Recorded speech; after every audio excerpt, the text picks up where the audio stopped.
बहुत समय पहले दूर हिमालय की गोद में स्थित कैलाश पर्वत पर राक्षसों का महान दर्जा प्राप्त रावण ने परम शक्ति अर्जित करने की ठानी।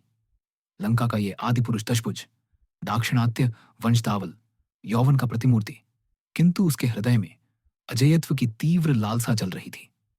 उसने निर्णय लिया कि केवल भोलेनाथ शिव से वरदान लेकर ही वह नश्वर संसार के हर प्राणी से सर्वोपरि हो सकेगा।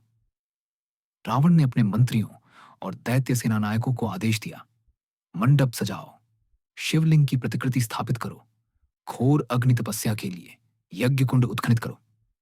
लंका भर की राक्षस उत्सुकता से जुट गए। सुंदर सोने चांदी के दीपक जल उठे, मंत्र गूंजने लगे। परंतु रावण स्वयं हिमालय की ओर प्रस्थान कर गया। उसकी यात्रा कठिन थी। पहाड़ों पर बर्फीले तूफान आए। विस्मयकारी वातावरण में अतीत के भयावह प्रेत घूमते नजर आए। किंतु रावण ने दृढ़ निश्चय से हर विपदा पर विजय पाई। उसने देखा विशाल हिमनिहार, सहसा एक विशैला कुआं, फिर घने वन, परंतु आत्मबल ने उसे अविचल रखा। अंततः वह कैलाश के निकट पहुंचा, जहां शीतल झरने बहते थे और देवतागण ध्यानमग्न थे। कैलाश पर्वत की गोद में रावण ने पर्वतशिला पर शिवलिंग स्थापित किया। चारों ओर रुद्राभिषेक अर्घ्य आरंभ किया।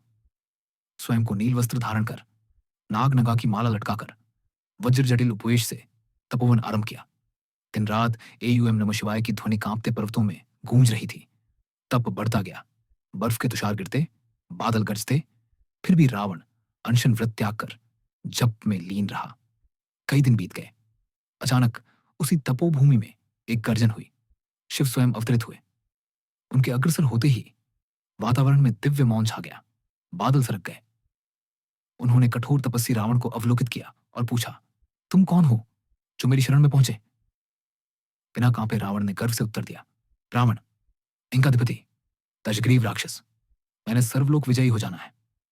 शिव ने सौम्य मुस्कान के साथ पूछा, तुम्हारा हृदय विचित्र है। तुमने असंख्य लोगों पर विजय पाई, परंतु अहंकार को त्यागने को तैयार हो? रावण की श्रद्धा और अहंकार दोनों एक साथ प्रकट हुए। उसने कहा, हे भोलेनाथ, अहंकार मेरा हथियार है, मैं त्याग नहीं सकता। तब शिव ने कहा, यदि तुम अपना अहंकार त्याग कर प्रेम भक्ति से मेरा वर्ण करोगे तो मैं त्रिनेत्रधारी रूप में तुम्हें असीम शक्ति दूंगा, अन्यथा सावधान रहो कि वरदान स्वयं उपहार बने या शाप। रावण ने दृढ़ निश्चय किया, मैं अहंकार नहीं त्यागूंगा, पर शक्ति अवश्य चाहिए। फिर शिव ने मुस्कुराकर कहा, ऐसा ही होगा। उन्होंने त्रिशूल बुलंद किया, जटाजूट झिलमिलाई और महाविष्णु के विलासित रूप से प्रकट होकर घोषणा की, तुम पर कोई भी अस्त्र, शस्त्र, दैत्य या देव विजय न पा सकेगा। पर ध्यान रहे, इस वरदान से तुम्हारा अहंकार बढ़ेगा और वह वास्तव में तुम्हारा पतन कराएगा। वरदान लेते ही रावण की दृष्टि में आत्मविश्वास की अग्नि प्रज्वलित हुई। वह लंका लौटा और उसने कल्याण में स्वर्णालय, सुवर्णपति झरने, रथों की टोली लगाकर देश दुनिया पर कहर बरपाना आरंभ किया।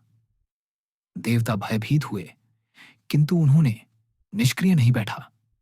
ब्रह्मा विष्णु महेश्वरों की सभा में निर्णय हुआ, इस राक्षस को पराजित करने हेतु राम अवतार होंगे। समय चक्र चलता गया। राम विष्णु के अवतार रूप में माता जानकी के साथ चतुर्विंशति धर्मयुति सरयू के तट चले। वनवास के दौरान रावण का अहंकार चरम पर था। उसने सीता माता का हरण कर लिया, अपना अभिदैत्व परखने के लिए। तभी राम लक्ष्मण ने संयोगवश सीता हरण का हमारा सुना। राम ने मानस बाण चलाई। युद्ध की घोषणा हुई। युद्ध महाकाव्य से भी अधिक भीषण था। रावण के पास दिव्य अस्त्र शस्त्र थे, परंतु उसकी जीत का स्वप्न केवल अहंकार पर आधारित था, प्रेम, दया और धर्म बल पर नहीं। अंत में जब रावण के सहस्र हाथ भी राम के आगे झुक गए, तब उसकी मृत्यु हुई। उसके शरीर पर कर्म पुण्य का आभास छाया, किंतु उसके अहंकार ने वरदान को शाप में बदल दिया। इस प्रकार रावण की तपस्या, शिव का वरदान और रावण का पतन, तीनों मिलकर हमें यह शिक्षा देते हैं कि शक्ति तभी मंगलकारी होती है जब उसमें प्रेम, दया और धर्म का संयोग हो, अन्यथा वरदान भी शाप बन जाता है।